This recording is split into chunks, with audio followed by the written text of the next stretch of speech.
Hello everyone, Enderite7 here. The video you are watching right now is a re-record! Yay, because I finished my video, went to edit it, and realized that OBS was not open. So when I started recording, nothing happened.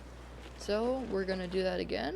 We'll see if I can actually explain things better this time, because in this video there's gonna be a little bit of describing stuff. So, first of all, I've made a few shorts featuring this build and earlier iterations. So there's this build, and then also the smaller one, painted black. Didn't have any of these rocket thrusters on it. Fun fact, I got the space DLC recently, so I have these rocket thrusters. But anyway, let's describe, let me just brag about this build a second. So it has rockets, EMPs. I can actually fire them at the same time as well, because they're bound to the same button. Infinite ammo blasters. That has some mini blasters in the front just for leaving room. It has shields for fighting really annoying people who use shields. Please don't shield spam, guys. It's actually really annoying. Just a side note, please don't shield spam. It's got the shields. It's got the boombox. It's got the scary noises that do absolutely nothing. But best of all is the speed. So I've got 2 UFO engines, 2 space thrusters bound to left shift. And as you can see, they get me some pretty decent speed. But the main feature is this thing. It can get you going pretty quick in a pretty small amount of time. I'm sure that I can optimize this more to be more stable and to have a higher top speed. But as of right now, this is still an extremely good dogfighter. It's also mouse aimed, and it can turn extremely quickly and accelerate really quickly, so that makes it a very formidable opponent, especially for large jumps. Okay, enough of me bragging about my build. Now it's time to teach you guys how to build it, because I've been seeing a lot of people in the comments ask how I do this.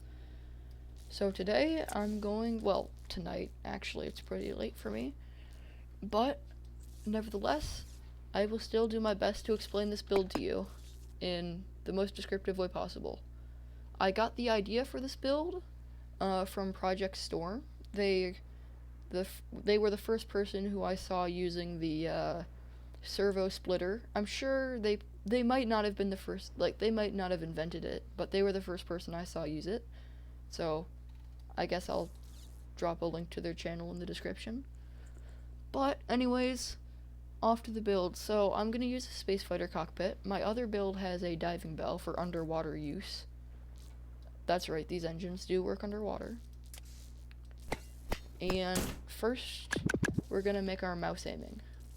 So you can just make a pole out from the front of your build. It can be as long or as short as you like. Again, I'm not the expert here, so I don't know the, perfect optimal lengths to have everything.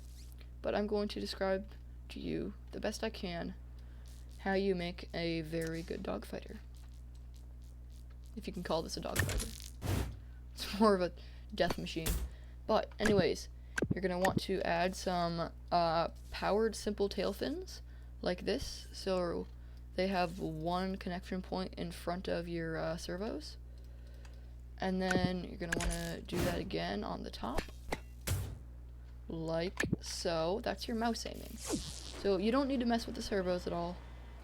If you want, you can turn the speed up. In fact, I will do that right now. And maybe set the max angle to 90 so that you don't end up trying to steer backwards.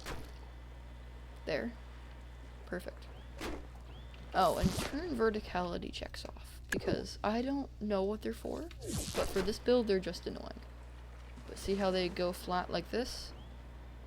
That's your mouse aiming. Now, you're going to want to build back a few blocks like so. Maybe that's even too many. I'm going to turn on mirror mode.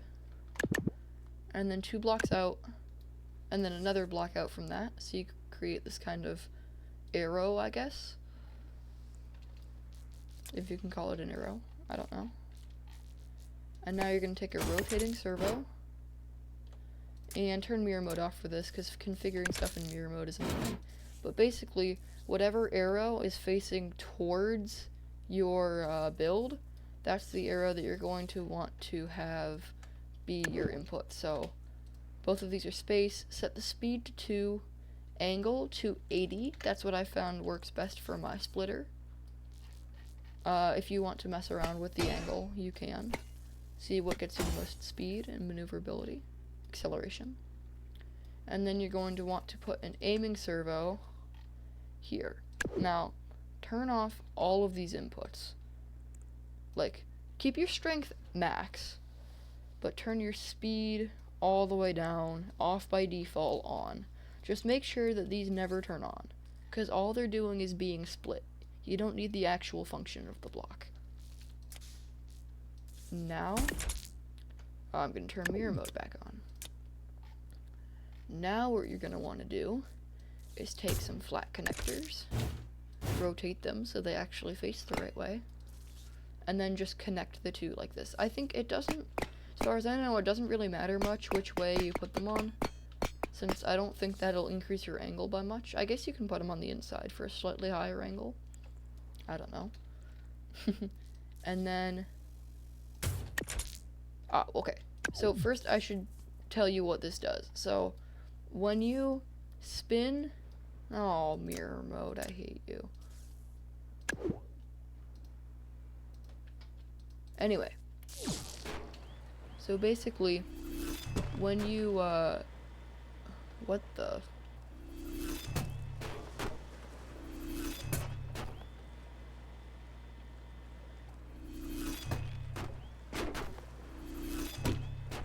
Okay, so when you activate this, as you can see, it's not doing what I want, which is interesting. I've never seen this actually before. Do I take this out of the video? Why is it doing that? Oh, it's probably like the speed. Set the speed to 2, I guess. And set the angles to max. Just make sure it doesn't do any goofy chicanery. Yeah, there we go. Make sure it doesn't turn on. Okay, well, basically, as you can see, this is generating thrust, but it's not really doing what we want. So what we're gonna do is, again, turn mirror mode back on, and then add our trusty flat connectors. So we're gonna take 1, 2, 3, 4 of these flat connectors,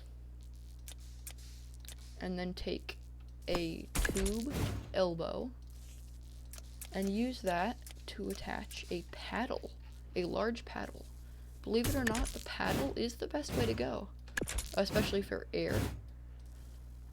Storm's splitter, at least the video I watched, Storm's splitter used the powered simple tail fin, but it might have been a new update or something, but I find that the large paddle works better.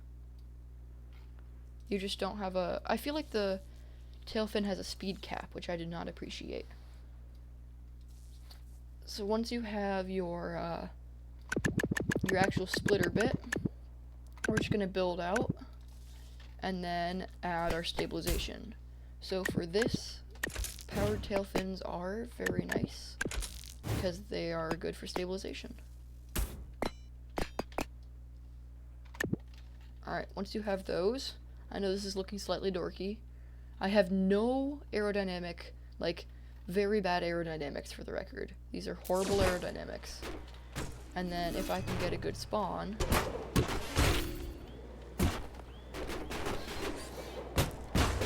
as you can see, I am getting over 200 miles an hour.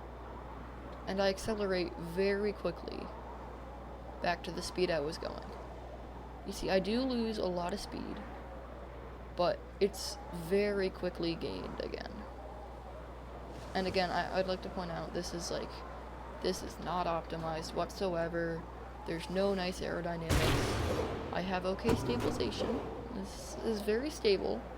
A little bit of wiggly wobbly when it turns, but that's better than losing all your speed. And then can land somewhat nicely. I recommend putting rotating a gyro. That's what I meant. Putting a gyro on it, just for a roll. Because one, it's kind of annoying not being able to roll your creation, and two, when the splitters are extended, they take up quite a lot of space. And so if you can roll yourself, you can fit through smaller areas. As you can see, I'm getting some interesting goofy spawns. See? Like this. So this splitter is interesting. It's not like hinge splitter. Like, it works 100% of the time, but like your builds aren't going to just randomly stop working and break. But you might have to repair. If you repair in the air, this happens almost every single time, by the way. This is very easily repeatable. It just spreads itself really wide and does this, so don't air repair. And then if it does goofy stuff on the ground, like this, where it's separating the rotating servo instead of the aiming servo, just, you know, go back to land, respawn. I have a nice pattern I like to follow. So basically I tap it. If it doesn't work, I respawn. If I tap it, doesn't work, repair. It does work, and so now I can take off. So I guess that'll conclude this episode. Before I go, I do want to point out that you can add zero dragging to this. This won't break the way that this engine works. Also, try and experiment with this, because I certainly haven't figured out everything about this, and I'm pretty sure even the people who discovered it still don't know everything there is to know. So tell me what you think. If you want, you can make some builds with them. I guess, like, send them to me on Discord or something. I don't know. If someone asks for my Discord username, I'll probably give it, because, you know, nice checking in with my small community of currently 31 subscribers. By the way, thank you, everyone who subscribed. Please subscribe. Anyways, enough of me talking. Feel free to go and build this. I will just leave it right here in build mode for a few seconds, so that if you want to build it, you can, if you weren't, you know, paying attention to my riveting tutorial. And now I'll just rotate it a bit, so if you want to pause the video, look at certain parts, you can do that. Sorry, my hand is like not very steady.